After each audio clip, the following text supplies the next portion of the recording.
You know that moment when you play a bad shot and your brain just won't let it go? You're replaying it in your head over and over, beating yourself up thinking, what was that shot? What am I doing? Like, I know better than that. Then the next ball comes and bang, you're gone.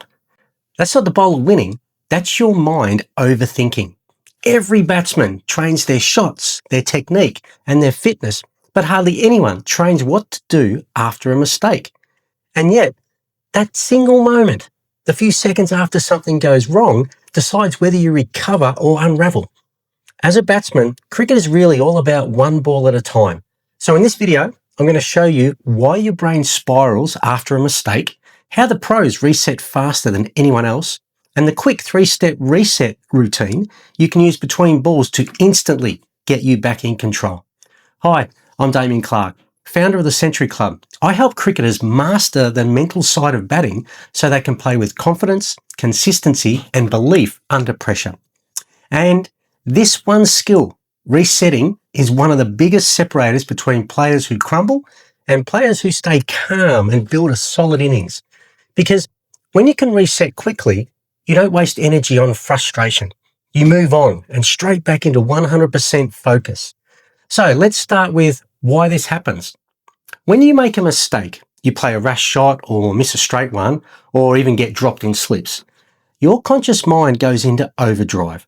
It starts analysing, judging and replaying the event like a broken record. You're saying to yourself, why'd that happen? Was my back foot not in the right spot? Did that move off the wicket? And so on. Now, I'm pretty sure you've had this happen to you. At the same time, your body reacts. Your heart rate spikes, your breathing shortens, cortisol floods your system. That's your fight or flight response. And here's the problem. You can't bat properly when your body thinks it's in danger. Your fine motor skills, the delicate control you need for timing, disappears. So the key is not avoiding mistakes, it's learning to disrupt that downward spiral. That's what a proper reset routine does. So let's look at how elite players handle this.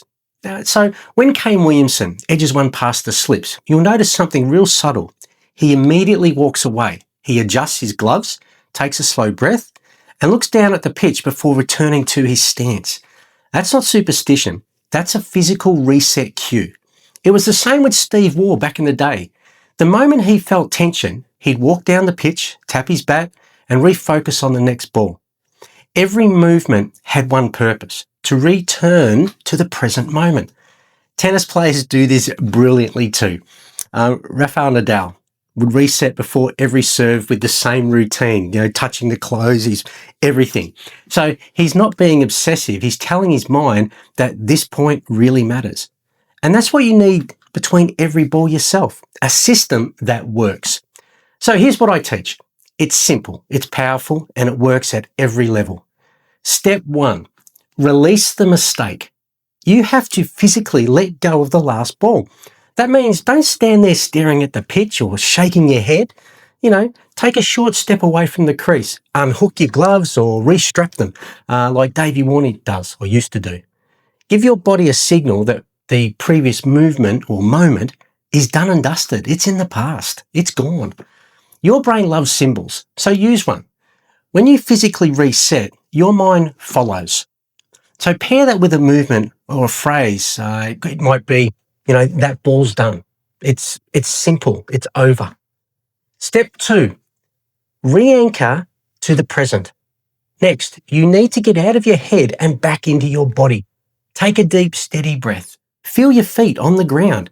This brings your focus away from the mistake and back into the present now. And this is where your RAS, your reticular activating system, kicks in. When you focus on your breathing, or taking a breath, and your next intention, your brain filters out distractions automatically. That's why players who appear calm aren't emotionless. They've just built the habit of anchoring themselves back in the present moment. Step 3, refresh your intention. Before you face the next ball, give your mind a single, clear task. Not a dozen thoughts, just one. Something like, watch the ball or be still. That one phrase directs your focus. It replaces judgment with intention. And it keeps your subconscious free to perform what it's trained to do. Because your intention, once it's set, you don't need to try anymore. You just learn to need to trust. So let's look at some of the players and how this plays out.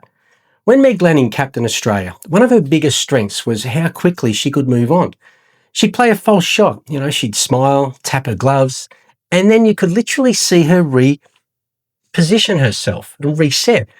That wasn't confidence, it was a trained emotional skill. Or take Babar Azam. In his 196 against Australia in Karachi, he survived an early edge and he didn't flinch. He looked up, he breathed, he smiled slightly, and he reset. That's 10 hours of batting built on emotional control.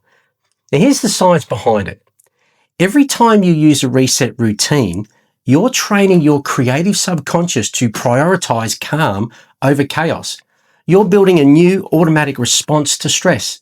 At first, it'll feel awkward and a bit mechanical, but with repetition, it becomes instinct. It becomes your identity. And once it's instinct, you no longer need to get calm. You just need to stay calm.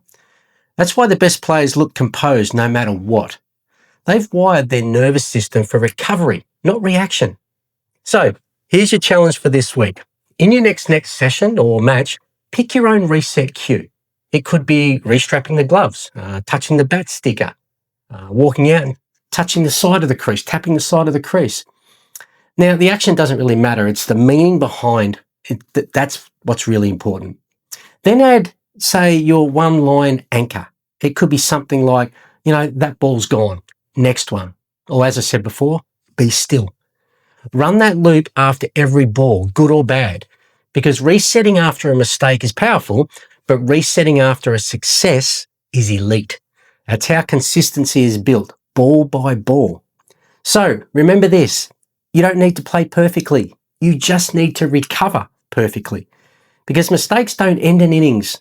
Reactions do. If this video helped you, share it with a teammate who that gets stuck replaying bad shots. And if you want to go deeper into routines and identity and belief, you can join my 6-week cricket mindset mastery program or the 6-week video mastery series, which does include 2 one-on-one calls with me. And if you haven't already done so, be sure to head over to my website and grab your free ebook on how to make a century. Links are down below in the description. And before you go, check out my video on baseball and see what mindset the English cricket team are bringing to this year's Ashes. It's going to be pretty exciting. So until next week, bye for now.